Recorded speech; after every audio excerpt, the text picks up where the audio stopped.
ICT প্রথম অধ্যায় জ্ঞানমূলক প্রশ্নের সাজেশন এখান থেকেই আল্লাহ চাইতো আসবে। ওকে, আমি তোমাকে যে সাজেশনটা দিতে যাচ্ছি এটা হয়তো বা একটু ভিন্ন রকম হইতে পারে, একটু অন্যরকম হইতে পারে। কারণ হইলো প্রত্যেক বছরের যে বোর্ড কোয়েশ্চেনগুলো হচ্ছে, বিশেষ করে 23 সাল এবং 24 সালে একটু অন্যরকম প্রশ্ন করতেছে। এই জন্যে গতানুগতিক ধারাবাহিকতার বাইরে গিয়ে আমি তোমাকে সাজেশনটা দিচ্ছি।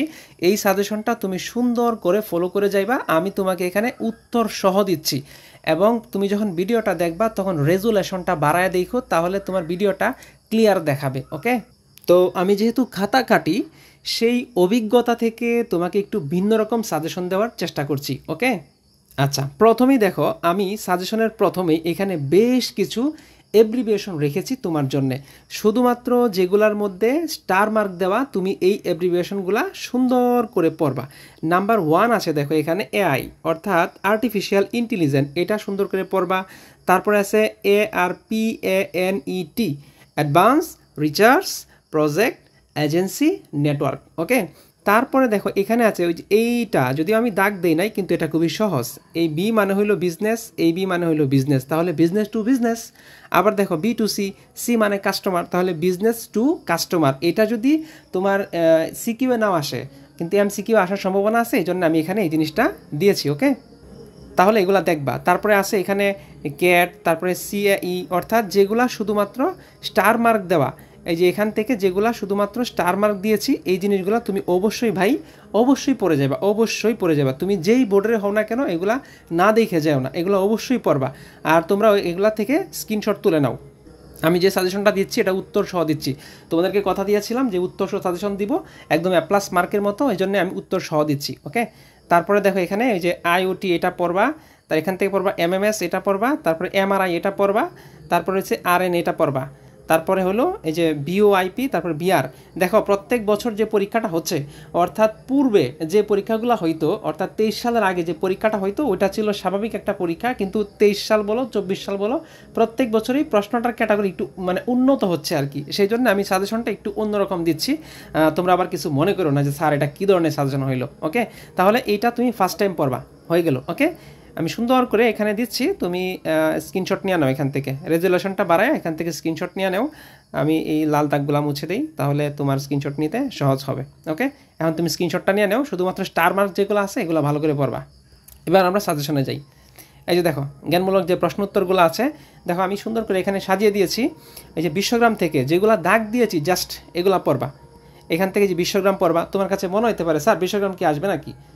এই যে গতবার দেখো সিলেবাসে ছিল না এমন কিছু জিনিসে চলে আসছে, এই জন্য তোমার মানে জাস্ট এখান থেকে ধারণা নিয়ে যাও তুমি বিশ্বগ্রাম কি দেখো। তারপরে কি আছে লার্নিং, এটা পড়বা। ওকে, এই যে লার্নিং এটা পড়বা, উত্তর সহ দিয়েছি, তুমি সুন্দর করে ভিডিও রেজুলেশনটা বাড়ায় স্ক্রিনশট দিয়ে নাও, তাইলেই হয়ে যাবে। তারপরে দেখো আছে যে চিকিৎসা পদ্ধতি থেকে কি কি আসছে, ক্রায়োসার্জারি। তারপরে দেখো তুমি হয়তো বা ক্রায়োসার্জারিটা পড়তা, শুধু না ক্রায়োসার্জারি পড়লে হবে না, এই যে কায়ু প্রুফ আছে এটা পড়তে হবে, এই যে ক্রায়োজেনিক এজেন্ট আছে এটাও তোমাকে পড়া লাগবে। এরপরে দেখো টেলিমেডিসিন, টেলিমেডিসিনকে আমরা একদমই কম লেস ইম্পর্টেন্ট মনে করি, অনেক পরীক্ষায় দেখবা চলে আসছে অনেকের। এই যে দেখো EHR, এটার থেকে জাস্ট তুমি একটু ধারণা নিয়ে যাইবা এই জিনিসটা আসলে কি, আর কিছু না। ওকে, আর যেগুলো দাগ দিয়েছি আমি এগুলো সুন্দর করে পড়বা, ভিডিও কনফারেন্সিং, তারপরে ইমেল, এগুলো সুন্দর করে পড়বা। আর GPS তো হলো অবজেক্টিভের জন্য একদম হাই ইম্পর্টেন্ট। ওকে, এই যে GSM এগুলো অবজেক্টিভের জন্য অনেক বেশি ইম্পর্টেন্ট। এরপরে দেখো যে বুলেটিন বোর্ড, আমি বলতেছি না যে এটা ইম্পর্টেন্ট বা আসবে, জাস্ট লেস ইম্পর্টেন্ট, এক নজর দেখে গেলে অসুবিধা কি। দেখো এই যে বুলেটিন বোর্ড যেটা আছে, জাস্ট এটা খালি তুমি এক নজর খালি দেখে জাস্ট খালি তুমি ধারণাটা নিয়ে যাও, আর কিছু না। তারপরে যে রিজার্ভেশন সিস্টেম, তুমি বলতে পারো স্যার এটা কি আসবে, যদি অবজেক্টিভে চলে আসে তখন তুমি কী করবা। এই যে দেখো রিজার্ভেশন সিস্টেম হলো অনলাইন ভিত্তিক যাতায়াত শিডিউল করার একটা ব্যবস্থা, অর্থাৎ টিকিট আর কি, আমরা অনলাইনে বুকিং করি না ওইরকম আর কি। তারপরে দেখো কমার্স, এটা কিন্তু সিলেবাসে ছিল না, তারপরে চলে আসছিল কমার্স। ওকে, তারপর ইলেকট্রনিক ফান্ড ট্রান্সফার, এটা পড়ার দরকার নাই, তুমি একটু দেখতে পারো। ওকে, তারপর ভার্চুয়াল রিয়েলিটি, এটা সকল বোর্ডের জন্য 1000% ইম্পর্টেন্ট। এটা যদি কতে না আসে তাহলে খ অথবা গ আসবেই, কোনো না কোনো জায়গার মধ্যে আসবেই। আর এখান থেকে তোমাকে একটা জিনিস পড়তে হবে, সেটা হলো অবজেক্টিভের জন্য তোমার কাছে যে বইটা আছে একেবারে বাজা করে পড়বা, এটা এখান থেকে অবজেক্টিভ আসবেই। ওকে, তারপরে যে ফ্লাইট সিমুলেশন, এটা ভার্চুয়াল রিয়েলিটিরই একটা অংশ। তারপরে হলো সিমুলেশন, মানে কোন তথ্যের উপর ভিত্তি করে এটা করছে। তারপরে এখান থেকে পুরো রোবোটিক্স একদম 1000% ইম্পর্টেন্ট, যে কোনো বোর্ডের জন্য এটা চলে আসবে, বুঝছো। তারপরে দেখো কি আছে, কৃত্রিম বুদ্ধিমত্তা অর্থাৎ আর্টিফিশিয়াল ইন্টেলিজেন্স এআই। এখান থেকে বাই সিকিউ প্রশ্ন মাস্ট বি আসবেই।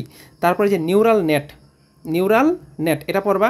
এই যে এক্সপার্ট সিস্টেম জিনিসটা আসলে কি, এক্সপার্ট সিস্টেম হলো মানে তোমার কাছে যা আছে এর থেকে আরও বেশি জিনিস আর কি, তুমি আরও বেশি এক্সপেক্ট করো ওইটা আর কি।